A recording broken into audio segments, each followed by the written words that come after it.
Hey, Frank. So LeBron's out, right? Just to be Correct. could you describe what the 24 hours after practice and whenever the final determination is made for him not to play is like? What's the monitoring of his status like? And then does he go through a workout today before a decision was made, or just if you is there a little TikTok of those 24 hours? Yeah, I mean, honestly, I don't really get into the details of it. He meets with the medical team, when he wakes up this morning,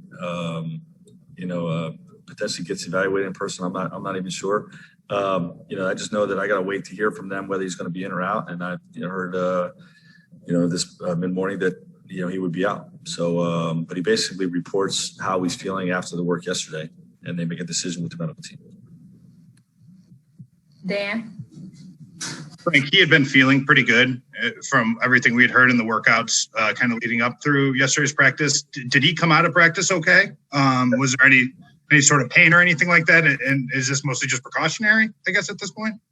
Yeah, it came out okay. But, again, you always want to just measure the response to the workload and make a decision whether it's smart to be in the next night.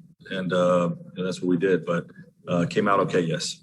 Is sort of the soft plan for him to play tomorrow then? We'll continue to look at it day to day. He's going to, again, did some more rehab work today, and, we'll evaluate the response to that work tomorrow and make a decision on tomorrow. Dave? Frank, what's the rest of the lineup look like tonight? You're going to get Kuzma back, and how is Talon doing with that calf, et cetera, et cetera? Yeah, Talon will be in, and Kuzma will be available as well. Kyle? Hey, Frank, you brought up that you think Alex deserves all defensive consideration. I'm just wondering, as a defensive guy, the next week or so, people are going to be looking at stats and all kinds of analytics to kind of grade defensive performance. What do you think isn't captured by numbers that also merits consideration for certain guys? Well, after I said that last night, I think I need to backtrack a little bit from a standpoint that KCP deserves the very same consideration that Alex does for all defensive team. Those two guys have been stellar on the defensive end, both helped us win a championship last year, but, consistent and steady throughout. When you look at a team that's got the number one defensive ranking, perimeter defenders like those two guys are a big reason for it. So I think they both deserve consideration. And, I really don't pay a whole lot of attention to individual defensive metrics. But, those two guys do it all. They're great with containment.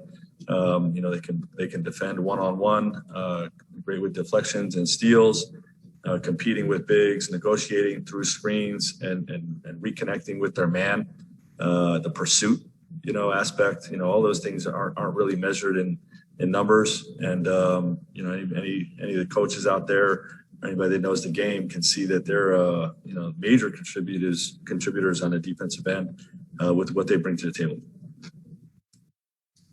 Mike Trudeau?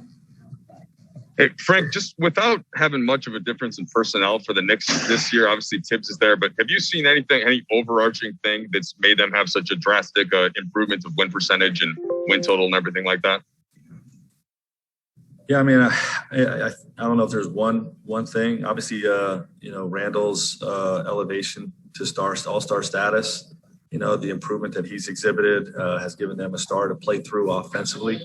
And I just think, a lot of the growth of the young players, Barrett in particular, quickly, the additions of Burks, Derrick Rose, and Taj in the second unit has been a big factor for them. And, Tibbs, I think, doesn't get enough credit for, how his teams play offensively. Obviously, he's known as a defensive-minded guy, but, they're last 10 games, their offensive rating is 110.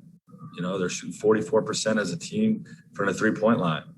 So I really believe he's doing a great job on both sides of the ball.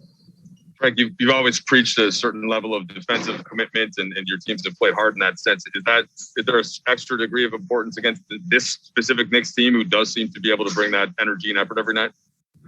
For us to execute defensively? No, just to match the energy and that they seem to have, right? Which I'm not saying that you guys have not, but it seems like it's of elevated importance against them. Oh, no doubt. You know, they play hard and they play physical. You know, and that's what that's a style of play we want to embody. That's when we're at our best. That's how we're playing, and you know, we definitely have to match that with the New York Knicks. Mark Berman. Yeah, Frank, do you have any history with Tom in the past? And my other question is, when you're evaluating how cautious to be with LeBron, I mean, do you look at the opponent and say, well, the Knicks are pretty physical and maybe, you know, what's the point that? Yeah, we don't evaluate. I mean, the opponent does not factor into when LeBron comes back. You know, where he's going to come back when it's safe to, and you know, when it makes sense to, regardless of opponent. But in terms of your question about Tibbs, never worked with him directly. I've had several conversations with him over the years, over the phone and in person. You know, just talking hoops and, you know, opinions on certain players, or you know, his sabbatical year, my sabbatical year, sharing, just comparing notes, so to speak. Obviously, you know, we had that. My first playoff series was against that Bulls team. We were the 8th seed, and you know, he had Derrick Rose's MVP season.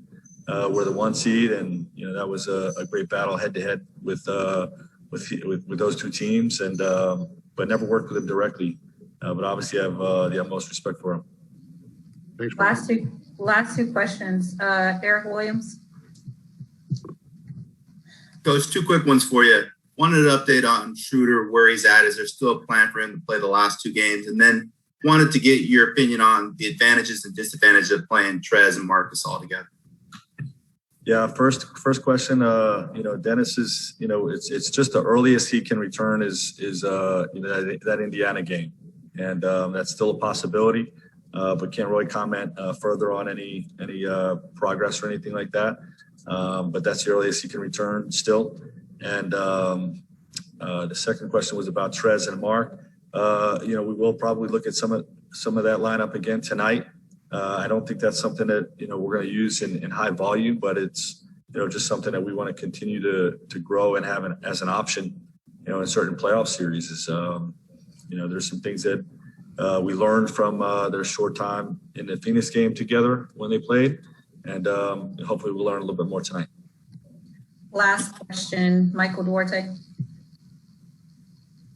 Yeah, Frank, in regards to the play-in game, I know you guys would like to be 6th. Your players have been saying that. So if you look at Portland's schedule, they got 3 tough games against top 4 teams in the West coming up.